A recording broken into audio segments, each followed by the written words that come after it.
Attention à tous les navires. Attention à tous les navires dans le golfe Persique et la mer d'Oman. Ceci est un avertissement de la marine SEPA. La traversée du détroit d'Ormuz n'est autorisée qu'avec l'autorisation de la marine SEPA et par les routes désignées. Si un navire tente de traverser le détroit sans notre autorisation, avec l'AIS éteint ou en dehors des routes désignées, il sera responsable de toutes les conséquences en cas de danger. Ici la marine SEPA, fin de transmission. Trump prépare sa riposte alors que l'Iran attaque un navire dans le détroit d'Ormuz. Le cargo identifié comme l'Ever Lovely, battant pavillon de Singapour, a été touché près des côtes d'Oman dans une zone vitale pour le commerce mondial de l'énergie.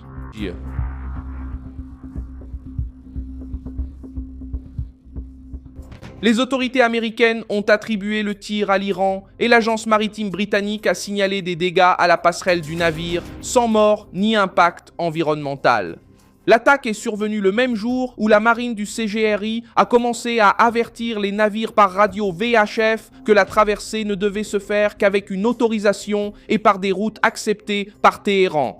Donald Trump apparaît désormais au centre de la réponse, avec le commandement central des États-Unis montrant des chasseurs F-16 en patrouille. Et Marco Rubio durcit le ton contre toute tentative de péage, de taxes ou de contrôle iranien sur les eaux internationales.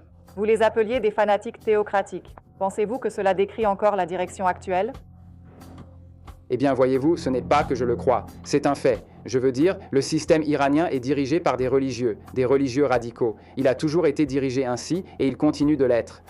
Cela dit, nous devons aussi gérer la géopolitique de la situation. Et puis, il y a s'ils ont changé leur état d'esprit ou s'ils ont changé leur approche envers les États-Unis et leurs voisins, alors donnons-lui une chance de fonctionner.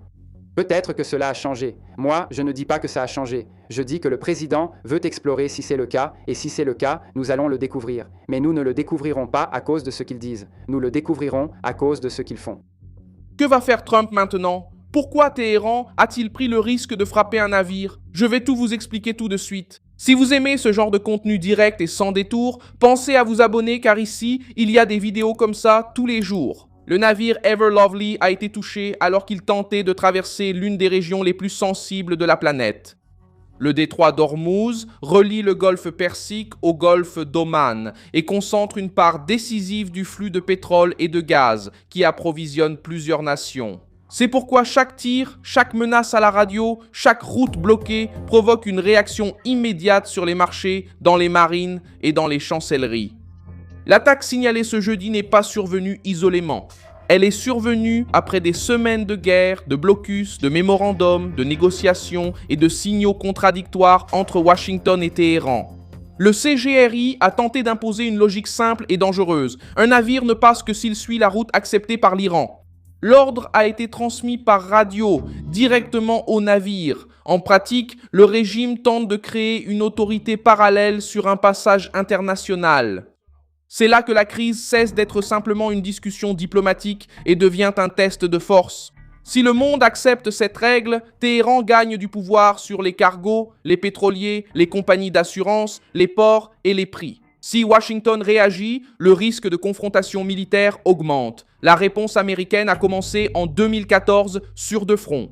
Sur le plan militaire, le CENTCOM a déployé des chasseurs F-16 en patrouille au Moyen-Orient.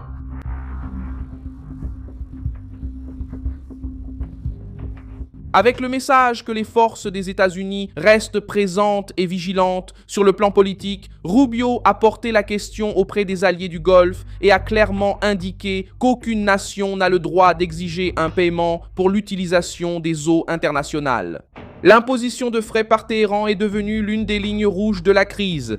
Surtout après l'apparition de rapports selon lesquels l'Iran pourrait chercher à obtenir jusqu'à 40 milliards de dollars par an, avec des services de sécurité, de navigation et de contrôle dans le détroit d'Ormuz.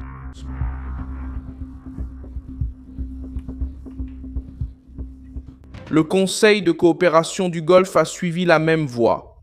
Lors d'une réunion à Manama, à Bahreïn, les ministres des nations du Golfe et les États-Unis ont exigé que toute paix durable traite également des missiles balistiques, des drones et des groupes alliés financés ou soutenus par Téhéran. Le message était fort parce qu'il ne s'est pas limité à la question nucléaire. Les nations arabes veulent que l'accord prenne en compte l'ensemble du problème. L'Iran ne fait pas pression uniquement avec des centrifugeuses. Il fait pression avec des milices, des roquettes, des drones, des ports, des corridors maritimes et du chantage énergétique. Rubio a également ciblé l'argent. L'inquiétude à Washington et parmi les alliés est que tout allègement financier devienne un carburant pour les proxys, les missiles et de nouvelles menaces. C'est pourquoi les autorités américaines ont commencé à dire que les fonds iraniens gelés n'arriveraient pas directement au gouvernement de Téhéran.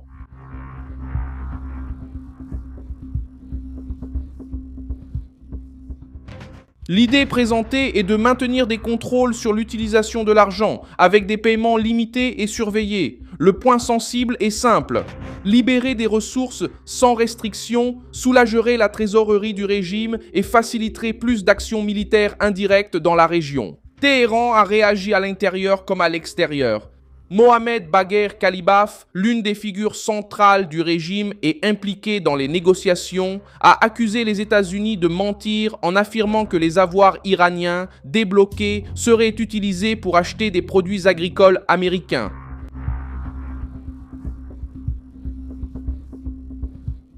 Cette déclaration a mis en évidence la bataille de récits. Washington tente de présenter la libération comme un mécanisme contrôlé, sans transfert direct au régime. Téhéran essaie de présenter l'accord comme sa propre victoire et rejette l'idée d'avoir accepté de l'argent estampillé par les Américains. Cette dispute a également révélé des fissures internes au sein du régime. Dans les informations qui circulent, Khalibaf a commencé à être accusé par les factions dures d'avancer dans les négociations et de prendre des décisions de cesser le feu en désaccord avec les directives attribuées au guide suprême. La dispute est importante parce que l'Iran essaie de paraître uni, mais la négociation avec Trump touche au pouvoir, à l'argent, à la fierté idéologique et au contrôle militaire. Lorsque le régime se divise, la pression extérieure devient plus forte. Lorsque le régime se sent acculé, il essaie de compenser par des gestes agressifs répétés, comme des menaces en mer. Alors que le détroit d'Ormuz s'enflamme, le sud du Liban devient aussi l'épicentre de la crise. Tsahal a affirmé avoir éliminé 6 membres du Hezbollah qui représentaient une menace pour les soldats israéliens.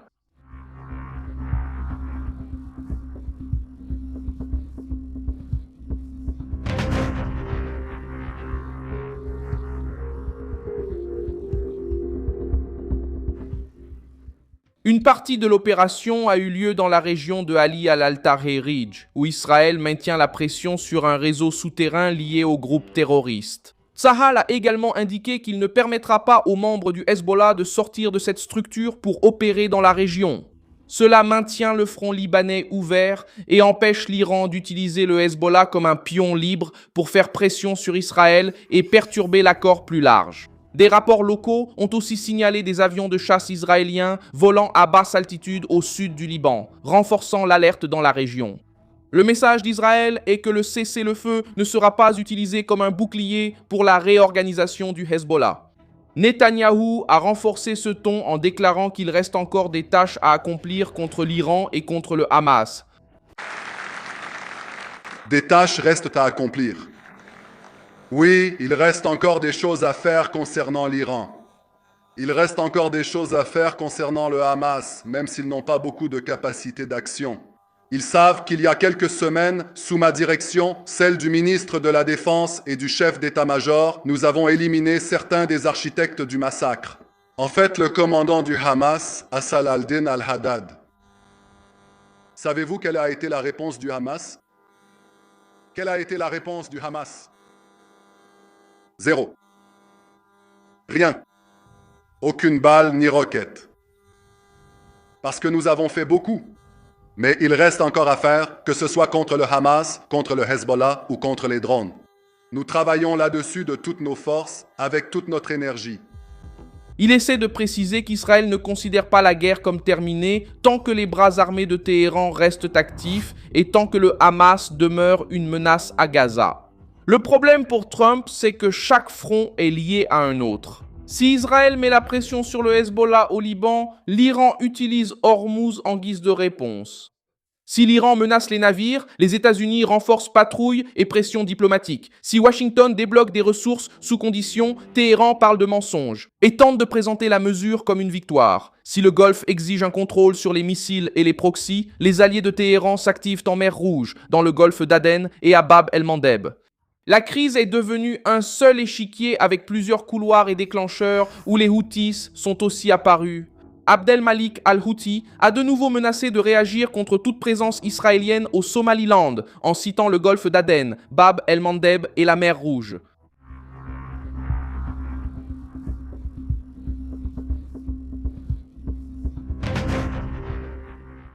La menace montre comment l'axe lié à l'Iran tente d'étendre la pression maritime au-delà d'Ormuz. L'évaluation qui circule concernant un rapprochement entre la Russie, l'Iran et le Yémen s'inscrit dans ce contexte. Il ne s'agit pas seulement d'un navire touché, mais d'une tentative d'encercler des routes commerciales stratégiques par différents points. Reza Pahlavi, opposant au régime iranien en exil, est également intervenu dans le débat en commentant que chaque nouvelle publication de Trump change les gros titres et la lecture politique. À propos de l'Iran. Un prix très élevé. Le président Trump a commencé cette guerre en faisant de grandes promesses sur un changement de régime et de grandes promesses au peuple iranien. Êtes-vous déçu par la façon dont il a terminé cela? Eh bien, je ne sais pas si c'est déjà terminé. Oui, parce que, comme vous le savez, toutes les quelques heures, nous avons un tweet différent venant de ce président, et soudainement, le gros titre change d'une chose à une autre. Donc, je n'accorde pas beaucoup d'importance à aucune déclaration qui a été faite. Et en fait, j'étais, vous savez, juste en train de suivre un peu ce qui se passait en direct à Évian. La déclaration a du poids parce qu'elle montre l'anxiété de ceux qui veulent voir le régime tomber. Mais il comprend aussi que chaque phrase de Trump fait bouger le gouvernement, l'opposition, le marché et les alliés. Pour ce groupe, le danger est qu'un accord allège la pression sans démanteler la structure du régime. Pour Trump, le défi est d'obtenir des concessions sans offrir à Téhéran une victoire financière et militaire. Le mémorandum entre les États-Unis et l'Iran prévoyait une fenêtre. Une période de 60 jours pour un passage sécurisé.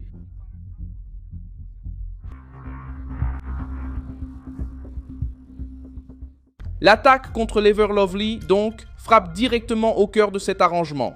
Si Téhéran permet ou mène des actions contre des navires pendant la fenêtre de sécurité, la confiance s'effondre. Si Washington ne répond pas, l'autorité américaine s'affaiblit. Si elle répond trop fortement, la trêve peut s'effondrer.